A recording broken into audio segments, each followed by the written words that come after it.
সরকারের পতনের পর আওয়ামী লীগের অনেক মন্ত্রী এমপি বা নেতাদের সন্ধান পাওয়া যাচ্ছে না।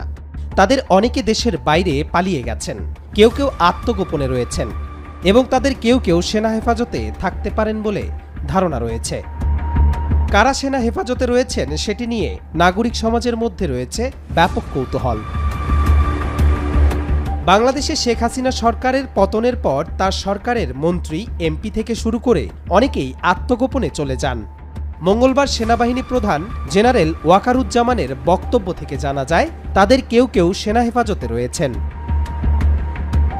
তাদের জীবনের যে হুমকি আছে সেটার জন্যই সেনাবাহিনী তাদের আশ্রয় দিয়েছেন। তাদের আশ্রয় দেয়া হয়েছে যাতে কোনো বিচার বহির্ভূত কাজ না হয় বলে জানান জেনারেল ওয়াকারুজ্জামান।